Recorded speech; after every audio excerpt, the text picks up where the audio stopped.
Amendment Bill, second reading. This bill is set down for committee stage next sitting day.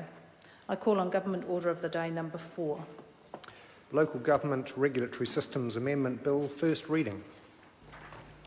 Madam Speaker. I call the Honourable Jenny Salesa. Madam Speaker, thank you. I move that the Local Government Regulatory Systems Amendment Bill now be read a first time. I nominate the governance... Order. Could I just ask the Minister to repeat that, please, in the order in which it is written?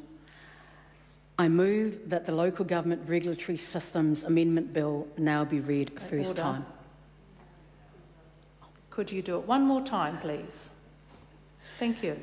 I move that the Local Government Regulatory Systems Amendment Bill be now read a first time. Yeah. I nominate the Governance and Administration Committee to consider this bill. Madam Speaker, I'm introducing this bill on behalf of the Minister for Local Government, the Honourable Nanaia Mahuta. This bill will ensure that the legislation local authorities operate under is fit for purpose, not standing in their way and not holding them back. The bill amends 7 local government acts through a variety of minor and technical amendments. Government departments are responsible for the stewardship of the legislation that they administer. The 2014 Productivity Commission report, Regulatory Institutions and Practices, noted it can be difficult to find time and opportunity for departments to undertake repairs and maintenance of existing legislation. Regulatory systems bills like this one have become an efficient vehicle for carrying out repairs and maintenance of existing acts. They take care of inconsistencies, of gaps, of errors, and clarify provisions which may be outdated or ambiguous. They can remove unnecessary costs and complexity within the regulatory system and ensure legislation remains relevant.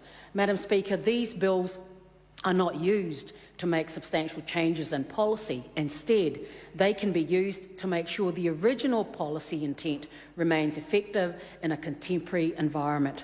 This bill makes sure that public notice information is required to be in electronic form.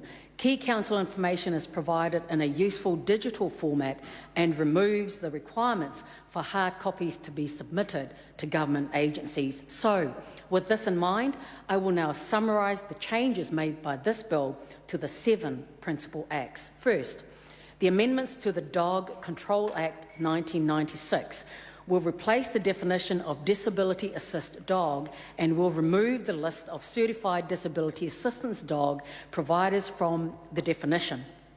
A new schedule, Schedule 5, will be created to list organisations that are authorised to certify disability assistance dogs. This schedule may be amended by order in council, approved by the Minister of Local Government in consultation with the Minister for Disability Issues.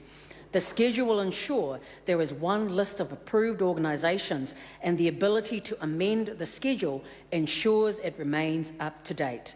A further change to the Dog Control Act amends the public notification requirements for a local authority's dog control policy report. The notification requirements will now align with those in Local Government Act of 2002. The focus will remain on ensuring this information is publicly available. The changes to the Local Electoral Act of 2001 are designed to encourage greater participation in local elections and polls. Effective engagement of citizens with their councils is vital for councils to support and enhance the well-being of our communities. This is a fundamental role for local government. The amendments include a new responsibility for electoral officers to facilitate and foster electoral participation. While electoral officers have undertaken this role, the mandate to do so has never been clear. These changes respond to the Justice and Electoral Committee recommendation that changes be made to the Local Electoral Act to provide a clear mandate to improve the facilitation of participation. The change to the Local Government Act of 1974 will clarify the consultation and public notice requirements when designating a road as a pedestrian mall. This change will align the requirements with those of the Local Government Act of 2002. There are a number of changes being made to the Local Government Act of 2002. A definition of internet site is inserted into the Act and the definition of public notice is replaced. The new public notice definition will allow public notices to be published online while retaining the requirements to print notices in newspapers. The definition of working day will be updated so that it is consistent with other acts. The delegation and sub-delegation powers of local authorities will be aligned and the definition of extraordinary meetings is clarified. This is to clarify that the power to sub-delegate is no greater than the power to delegate, as well as ensuring that extraordinary meetings can only be called when they are absolutely necessary. This preserves public opportunity to participate in meeting processes.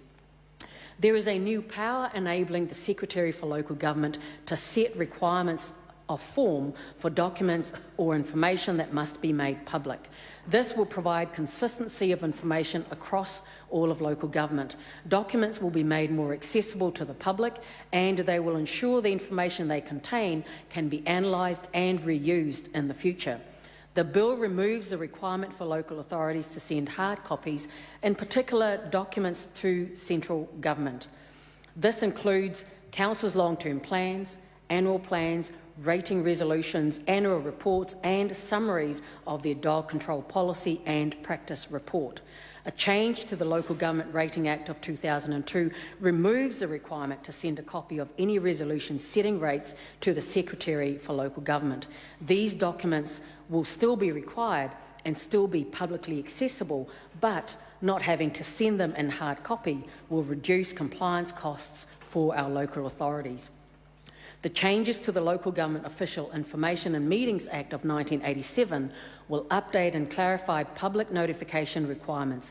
The changes apply to the notification requirements for extraordinary or emergency meetings and will allow these meetings to be notified on a local authority's internet site. Finally, the changes to the Rates Rebate Act of 1973 will clarify the definition of income and will ensure that all retirement village residents are able to apply for a rates rebate. The definition of income is updated to be consistent with the entitlements listed in the Veteran Support Act of 2014. It does not change the entitlements of veterans or their families. This change of the Rates Rebate Act will enable all retirement village residents, regardless of their occupancy arrangements, to apply for a rates rebate. This was the intention of the changes made by the Rates Rebate Retirement Village Residents Amendment Act passed earlier on this year. However, it came to light that the changes would inadvertently exclude residents with a particular previously unknown occupancy arrangement. We are correcting this. As I noted earlier, Madam Speaker, bills such as this have become a vehicle to address a range of minor and technical issues. It is important that we take opportunities such as this to repair and maintain the legislation we pass in this House, and so with that, I commend this bill to this House. The question is that the motion be agreed to. Madam Speaker. I call the Honourable Jackie Dean. Thank you, Madam Speaker. So National is pleased to support this bill.